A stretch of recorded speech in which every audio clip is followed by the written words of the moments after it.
이상한 택배. 저는 29살로 직장을 다니고 있어요.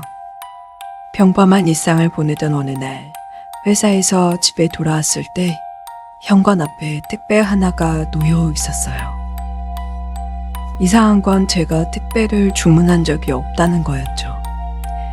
그리고 보통 택배라면 주소나 이름이 적힌 스티커가 붙어 있을 텐데 이 택배에는 그런 것이 전혀 없었어요. 처음엔 잘못 배달된 거라 생각했지만 혹시 분실되면 곤란할 수도 있겠다 싶어서 일단 집 안으로 들여놓고 그대로 두었어요. 그리고는 택배가 왔다는 사실도 잊어버렸죠. 며칠이 지난 늦은 밤이었어요. 저는 이제 막 잠이 들려고 하는데 갑자기 현관 벨이 울렸어요. 시계를 보니 밤 12시를 막 넘었더라고요.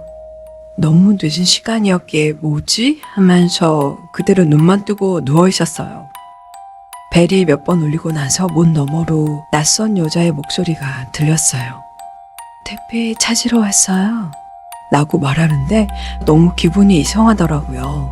아무리 밤이어도 그렇게 작게 말할 필요까지는 없을 것 같은데 무슨 일인지 너무 속삭이는 말에서 오히려 이상하다는 생각이 들었죠.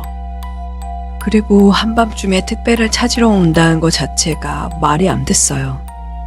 저는 당연히 문을 열지 않고 인기척도 내지 않았어요. 그러니까 이내 멈추고 더 이상 누르지 않더라고요.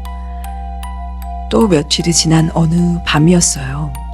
이번엔 잠이 들었는데 똑같이 밤 12시를 조금 넘긴 시간에 벨을 누르며 어떤 여자의 목소리가 들리기 시작했어요. 택배를 잘못 두고 가서 다시 찾으러 왔어요.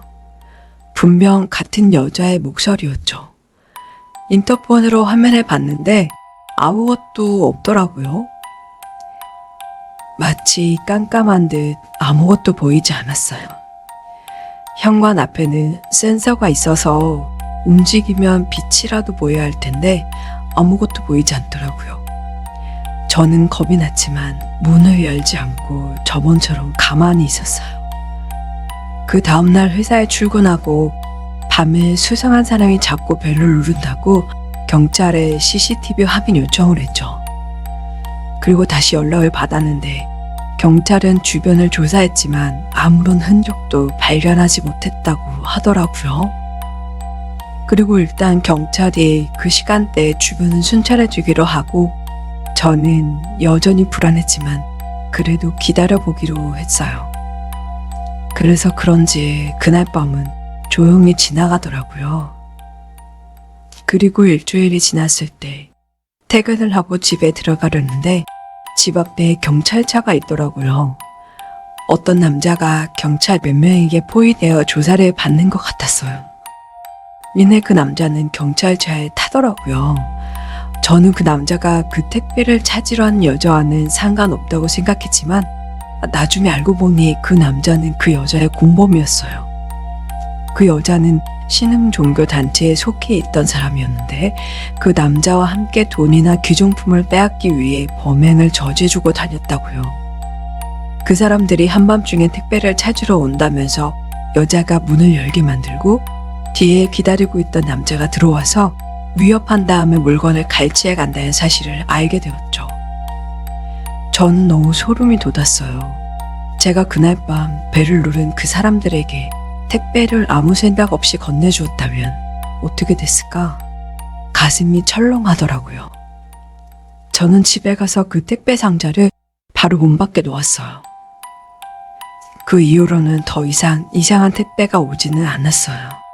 무서운 건 앞에 택배도 누군가 가져갔더라고요.